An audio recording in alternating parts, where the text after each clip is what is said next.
Nos últimos 30 anos, o Brasil viveu de tudo: hiperinflação, estabilidade, crescimento, crise, pandemia, impeachment, e agora nós estamos com juros um tanto quanto altos, né, de 15%. Mas o que será que isso tudo tem a ver com o seu bolso e com seus investimentos? Então fica comigo nesse vídeo que nós vamos dar uma passada muito breve pela economia brasileira. Em 1994 nascia o Plano Real, coordenado pelo então ministro da Fazenda, FHC, que posteriormente veio a ser o nosso presidente, e com ele vieram muitas melhorias. Porque com esse plano nós chegamos ao fim da hiperinflação e começamos a focar na estabilidade, na abertura de mercado e focando no crescimento e na privatização de algumas coisas no Brasil. A inflação caiu e o consumo aumentou, mas o câmbio fixo e os juros altos trouxeram também a pressão externa. Logo, em 1999, o Brasil abandonou o método de câmbio fixo para aderir ao método de metas de inflação. E foi em 2002 que foi eleito pela primeira vez o presidente Luiz Inácio Lula da Silva.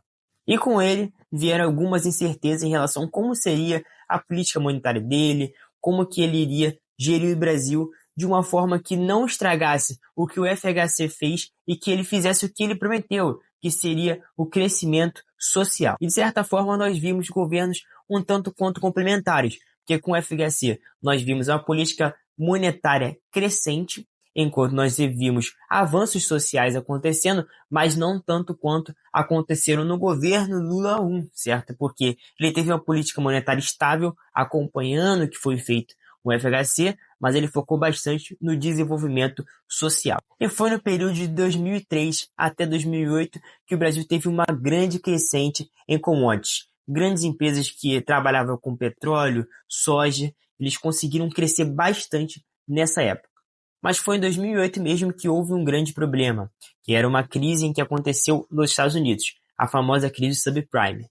Para quem não sabe, a crise subprime funcionou da seguinte forma: os bancos eles iriam emprestar dinheiro para pessoas ou iriam fazer financiamentos. Então vamos supor que você queira comprar uma casa, fazer financiamento atualmente. Quando você for no banco, ele vai querer fazer uma pesquisa com você, a ver com o que você trabalha, quanto você ganha, se você tem direito a obter aquele crédito. Então, se você, para os olhos deles, for um bom cliente que possa pagar o que você está pedindo para eles, eles vão te dar o crédito. Agora, se você não for, provavelmente você vai ficar sem o que você queria. Então, o que estava acontecendo? A pessoa ela precisava de dinheiro, precisava fazer um financiamento, então ela ia até o banco e ela pedia aquele dinheiro de certa forma emprestado, vamos supor que ela pedisse 100 mil, e aí o banco não é bobo, ele iria vender esse título, né? Ele ia criar um CRI, né, que certificado de registro imobiliário, que eu expliquei para vocês em outro vídeo, ele ia criar isso para poder vender para outra pessoa, então a dívida ia ser vendida para outra pessoa. Sendo mais lúdico para vocês, vamos supor que você me pedisse 100 reais emprestado, e aí eu vou te cobrar 150, e aí você parcela vai me pagar isso, mas eu quero esse dinheiro agora, certo? Então eu vou pegar outra pessoa e falar assim: olha, cara, amigo que está aqui comigo, eu vou pedir para você comprar a dívida do meu amigo aqui por 120 mil. Então você me dá 120 mil agora na mão, tá? E ele vai te pagar 150. Então você vai ter, depois dos seus 150 de volta, mais uma diferença, né? Que seria esses 30 mil, mas já tem esse dinheiro agora. Mas o que acontece?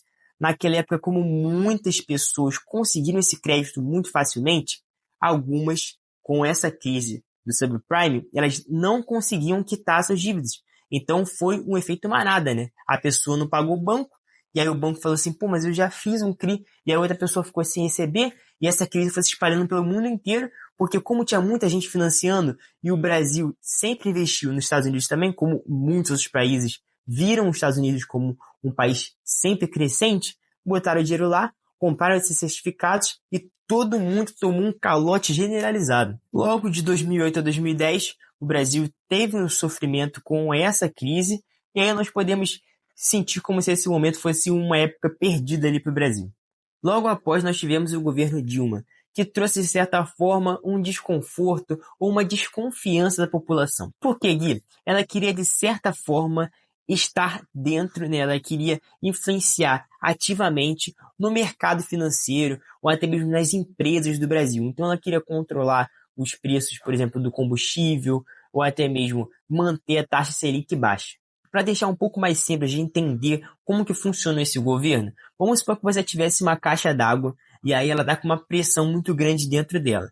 e aí ela abre um furinho. Então começa a sair água de alguma parte. Você vai lá e tampa com uma fita. E aí abre um furinho de outro lado. Aí você tampa com uma fita de novo. Ela vai fazendo isso. Toda vez que abre um furinho, você vai tampando com uma fita para poder manter aquela caixa d'água ali. Você tá vendo que não tá funcionando, que o negócio tá muito difícil, mas você tá mesmo assim tampando com as fitinhas, dando um jeitinho. E o que acontece?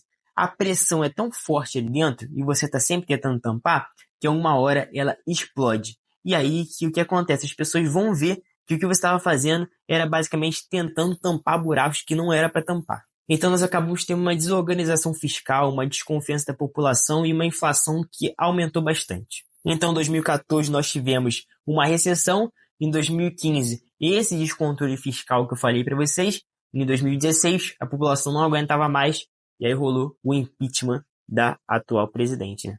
Ainda em 2016, com o impeachment da Dilma, entra o presidente Temer, que de certa forma ajudou o Brasil. Por que ajudou, Gui? Porque teve uma recuperação da confiança, ele aprovou algumas reformas trabalhistas, e aí o momento do Brasil foi um tanto quanto melhor. Ele foi um pouco, né, teve um governo um pouco semelhante com o governo que foi do FHC, de reestruturação, de reestabilidade. Diante disso, foi aprovado o teto de gastos, e com esse teto de gastos, a economia começou a engatinhar.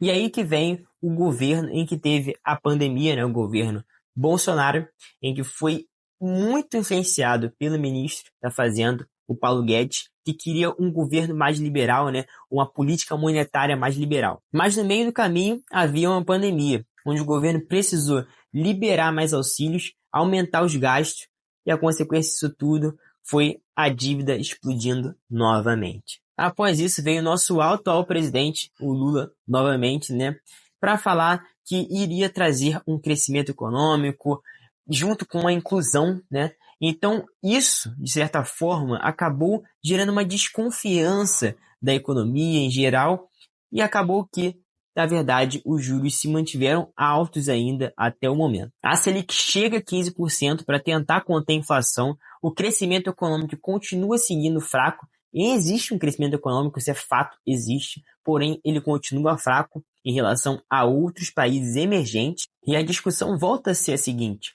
como equilibrar uma responsabilidade fiscal com a justiça social? Esses 30 anos nos mostraram que o ciclo do Brasil é basicamente estabilidade e crise. E quem entende de fato o cenário consegue se proteger e até mesmo aproveitar algumas oportunidades. A alta da Selic atual favorece investimentos de renda fixa. Momentos de crise favorecem a quem sabe escolher uma boa ação. Investir de fato exige leitura de cenário, porque mesmo que as coisas provavelmente não vão se repetir, mas o que nós conseguimos aprender com esses últimos 30 anos? Que o Brasil de fato é um país estável, mas que possui muitas oportunidades. E quem se educa financeiramente, como você que está assistindo aqui o meu vídeo ou já é inscrito no canal, está sempre um passo à frente. E esse foi o vídeo de hoje, gente. Caso você não seja inscrito aqui no canal, já se inscreva. E se você tiver gostado do vídeo, curta o vídeo, compartilhe com alguém que também precisa saber desse momento econômico que nós passamos e como isso pode ajudar nas decisões de investimento dessa pessoa futuramente. E como sempre, muito obrigado pela atenção, por todo o tempo que vocês demandaram assistir esse vídeo e até a próxima.